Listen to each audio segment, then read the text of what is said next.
सत्ता की मलाई खाने वाली दोगली महाविकास आघाड़ी सरकार मुसलमानों को क्यों नहीं दे रही आरक्षण? एआईएमआईएम ने उठाए सरकार की नीयत पर सवाल।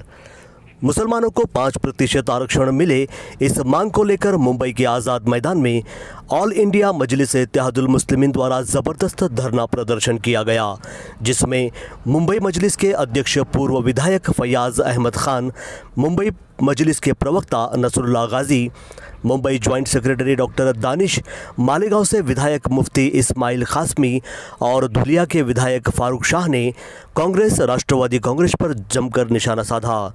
मुंबई मजलिस का कहना था कि अगर महाविकास आघाड़ी सरकार मुसलमानों को आरक्षण देगी तो वे महाराष्ट्र के लोकल चुनाव में हिस्सा नहीं लेंगे। मजलिस के एमएलए ने क्या कुछ कहा, न्यूज़ MS-29 के संवाददाता नाजिम अख्तर से आइए देखें विस्तृत रिपोर्ट। इसलिए भी है कि जब 2009 से 14 के दरमियान एनसीपी कांग्रेस की सरकार थी तो उन्होंने इलेक्शन से चंद महीने पहले मुस्लिम एजुकेशन रिजर्वेशन के लिए ऑर्डिनेंस से निकाला था और 6 महीना मुकम्मल हुआ, वो ऑर्डिनेंस से ख़त्म हो गया, सरकार भी ख़त्म हो गई। बीजेपी की सरकार थी तो यही कांग्रेस एनसीपी मुसलसल 5 साल तक मुसलमानों के लिए रिजर्वेशन मांगती रही। आज सरकार कांग्रेस एनसीपी और शिवसेना की महाविकास आघाड़ी है।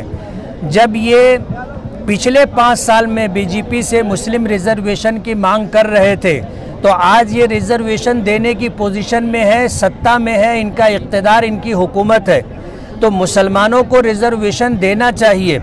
ये हाथी के दांत दिखाने के कुछ और, खाने के कुछ और, ये बात नहीं होनी चाहिए। अगर सरकार मुसलमानों को रिजर्वेशन देना चाहती है तो देना चाहिए।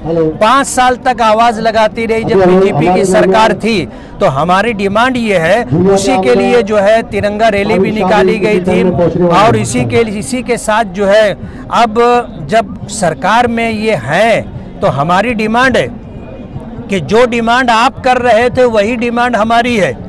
मुस्लिम रिजर्वेशन 5% देने का फैसला सरकार को लेना चाहिए।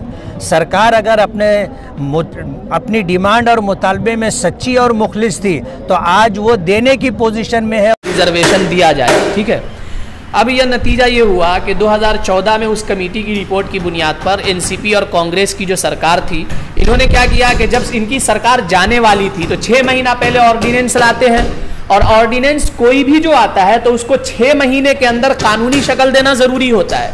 इन्होंने उसको कानूनी शक्ल दिया नहीं। नतीजा यह हुआ कि इनकी सरकार चली गई, फिर बीजेपी की सरकार आ गई 5 साल तक, 14 से 19 तक में। अब नतीजा ये हुआ कि बीजेपी की सरकार में जितने कांग्रेस और एनसीपी के लीडर थे, ये नवाब मलिक साहब और आरिफ नसीम खान साहब, बाला साहब थोराट साहब, जितने भी लीडर थे, ये चीख कर पार्लियामेंट में बैनर और पोस्टर लेकर खड़े हो जाते थे, मुसलमानों को 5% रिजर्वेशन दो, रिजर्वेशन दो, जबकि इनको मालूम था कि बीजेपी हमें कभी रिजर्वेशन नहीं दे सकती है। आज फिर से जब कांग्रेस एनसीपी वाले शिवसेना के साथ मिलकर सत्ता की मलाई खा रहे हैं तो इनका हक बनता है कि ये हमें 5% रिजर्वेशन दे। और इसी को लेकर हमने 11 दिसंबर को एक विशाल जनसभा किया था चांदीवली साकीनाका के अंदर, और आज फिर से हम आजाद मैदान में धरना प्रदर्शन के लिए जा रहे हैं, क्योंकि रिजर्वेशन हमारा हक है और सुप्रीम कोर्ट ने कहा है कि कारोबार और रोजगार को अलग रखा जाए, लेकिन एजुकेशन की बुनियाद पर मुस्लिम तबका हद दर्जा पिछड़ा हुआ है और इसको 5% रिजर्वेशन देनी चाहिए। हमारी पूरी तैयारी है, हम ज्यादा से ज्यादा तादाद में आजाद मैदान में लोगों को जमा करेंगे। सरकार ने खुद ने कहा है 5% देंगे हम आपको, हम तो उनकी बात पकड़े बैठे। अदालत ने कहा, सरकार तो दे नहीं रही है। सरकार ने पहले बोला ना कि यही सरकार जा सकता है, यही सरकार थी जिसने 5% आरक्षण दिया हमको, दिया ना जी। हाँ, फिर भाजपा सेना सरकार आ गई, फिर उनकी सरकार आई। सर दिया नहीं, उन्होंने तो झांसा दिया, सरकार ने रिजर्वेशन दिया कहाँ? वो बोले ना, वो बोले थे, बोले तो झांसा दिया, आपको गलतफहमी किया, भाई झूठ बोला, बोले तो वो आप जी।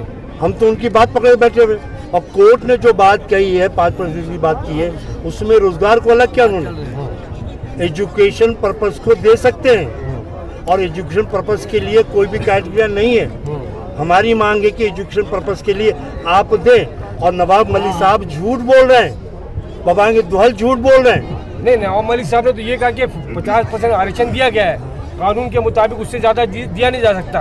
अब 50% में से मेरा भाई यही नवाब मलिक थे, जब सरकार बनी तो आपने खुद ने आरक्षण की बात की है।